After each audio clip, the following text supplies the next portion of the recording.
Do you even need a blog for your Shopify store in 2026? Yes, but almost nobody is doing it right. 90% of Shopify blogs are dead weight. They're doing it wrong.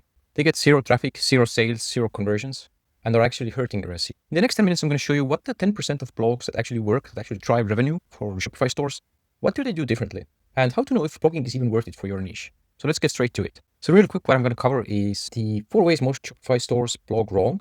What are the main mistakes, and you might also be making them. What blogging done right actually looks like in 2026 and beyond.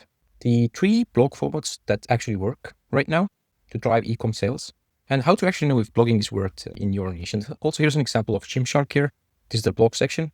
And if you look at how much traffic their US blog, it's just the US blog is driving per month. It's over 600K visitors per month. So it's over 7 million people every year going to Gymshark's blog. So if you do it right, the benefit can be huge. So the short answer is, yeah, you do need a blog.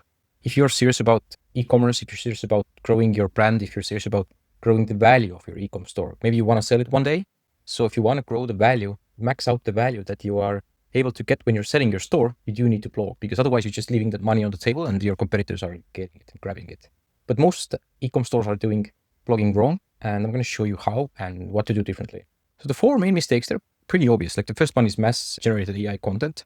People can usually tell quite quickly that the content was produced by AI, and also Google can tell. Even if the person can tell, Google can tell, and Google does not like to rank AI content. They will only rank AI content if there's no competing content, no competing human content out there with no unique insight.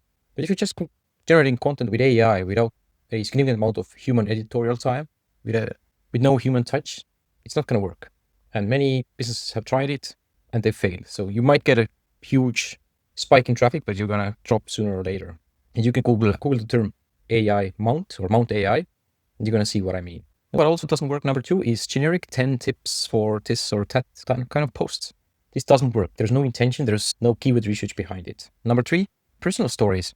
Personal stories are fine as long as you don't do too many of them, and you shouldn't expect getting traffic from them. Of course, if you are Gymshark and you have a founder story, people are interested in. People are going to Google for it. But odds are that you're not Gymshark. So yeah, it's good enough to have your story on your about page, but you shouldn't add that many blog articles about behind the scenes of your warehouse and so on and so forth.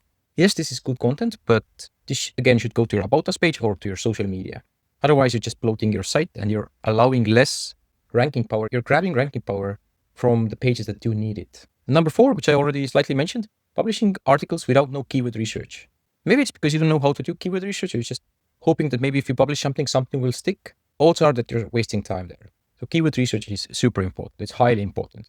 And what it is, if you don't know, is just simply using SEO tools like Ahrefs or SEMrush to figure out what are they typing into Google and AI to find the products that you're selling. What blogging done right actually looks like. So in the case of Gymshark, they've published over 300 blog posts and they are generating over 600K visitors every month. So that's pretty significant. Of course, it's an outlier result. You're not Gymshark. You probably don't have millions of dollars to invest into blogging, although 333 blog posts will not cost you millions of dollars, but they can earn you millions in revenue, like it's the case with Gymshark. Some of the reasons why their blog works so well is that their blog articles actually answer real questions that their target audience are searching for and asking. Also, secondly, every blog post links to their relevant products and collection pages. And another thing, because they are quite sophisticated, they're doing something that we always do for our clients as well, is to cluster their topics. So let's say you are selling different product categories. It is very beneficial to write multiple articles to each category, because then you can become basically the Wikipedia of your niche or of the specific category of products you're selling. So let's say you're selling sport bras, and if you have multiple products about how to choose a sport bra, how to measure it for size, different articles answering different questions people have and covering the topic in detail, you will become, or your odds of being topical authority in this niche will be much higher. And Google really looks at topical authority for a given site. And the more topical authority you have, the better, the higher your odds of ranking. Plus, from those articles, you will link to your product pages and your category pages, which will then boost the rankings of those pages on Google as well. So it's a double benefit. Plus, thirdly, you can generate direct sales from that as well. If somebody goes to the blog article, clicks on the product link and just buys it outright, if it makes sense, if the blog article convinces them, or if it's a natural transition, which is often the case. And in the case of Gymshark, their blog posts are written for humans first and then optimized for SEO and AI. That's also a huge thing. Because often many articles done by AI, like if you actually go and read it, you are not going to like them and you're going to click back And this is going to hurt your site performance overall. Your product pages and your category pages will also have high odds of ranking lower as well if you do that. And the 3 blog post formats that actually drive e-commerce sales are, number 1, buyer journey content. So this is just top of the funnel articles where somebody has a question that they're asking and your product is the solution or one of the potential solutions to that problem. So for example, bottom of the funnel search is like somebody's directly searching for sport bras or gym shorts, for example, or gym shoes. That's bottom of the funnel. Somebody is specifically searching for it. There's so much competition for those specific keywords. Like everybody, like Nike, Gymshark, Alo, Lululemon. There's so many competitors and they have huge budgets. So instead of targeting the bottom of the funnel, which is like a red ocean, everybody is competing and bidding a lot of money. Many brands are even bidding more than they should just to gain traction, just to gain general brand awareness. Nike needs to be the number 1 brand, so they will probably overbid compared to you don't have the budget of Nike. So if you go after top of the funnel where somebody has a problem and you are answering that problem and recommending your products, then you are directing them from top of the funnel to bottom of the funnel. And it's much cheaper to do that. So somebody's searching for, like in the case of Gymshark here, how to get back into working out after a break. A good question. Gymshark has a thorough article. And one of the things that they could say that in that article is buy yourself a new gym outfit, a brand new gym outfit that you actually like and spoil or spend more than you expect. And then you will feel much better about yourself. And your odds of going back to the gym, you'll be way more confident. And it's going to increase the odds of you going back to the gym because you've spent the money, you made investment. So now you're more prone to going it and you're going to look nicer. So it's easier for you to go back to the gym. So it subtly leads the reader, answers their question, tries to solve their problem, and also leads directly to the product. So this is called buyer journey content.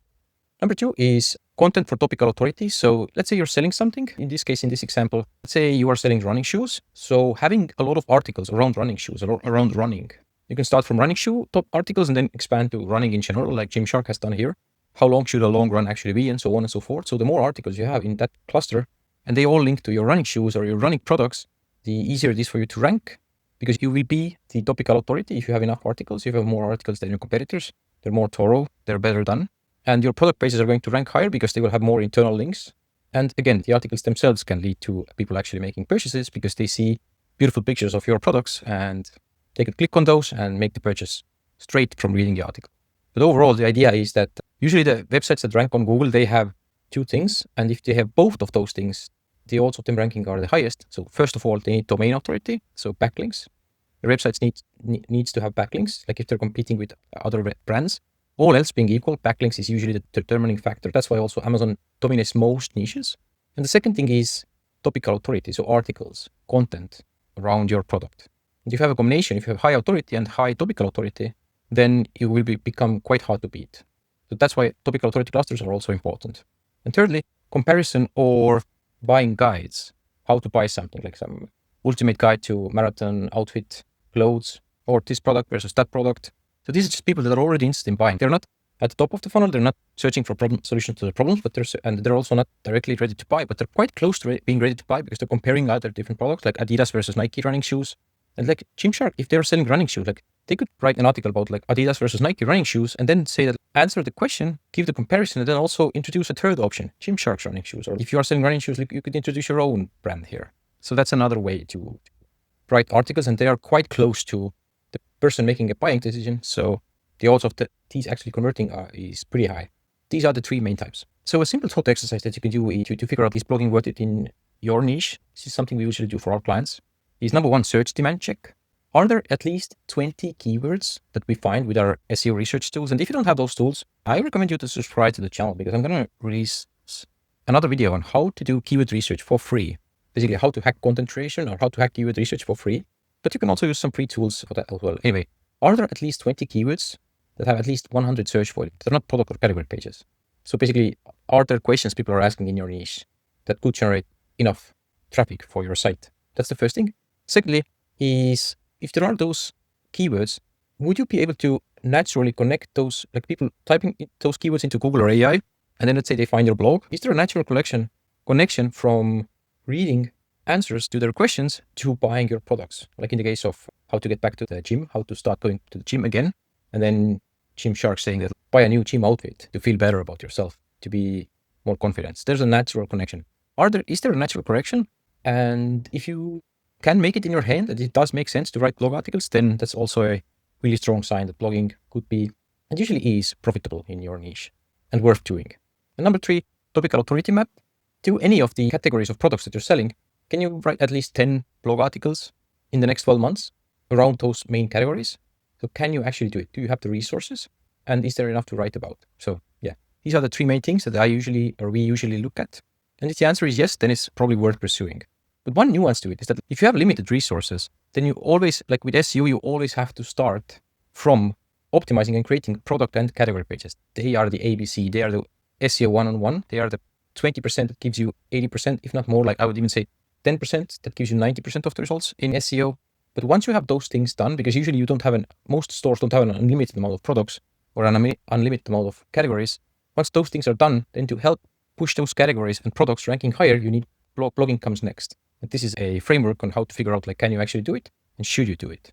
So also beyond SEO, the other benefits of blogs is that number one, if you have blog articles and if they get traffic, then you can always retarget those people, because if those blog articles talk about products or they are read by people that are your potential clients, you can always retarget. And retargeting is the cheapest form of paid advertising that you can do. So that's a huge thing.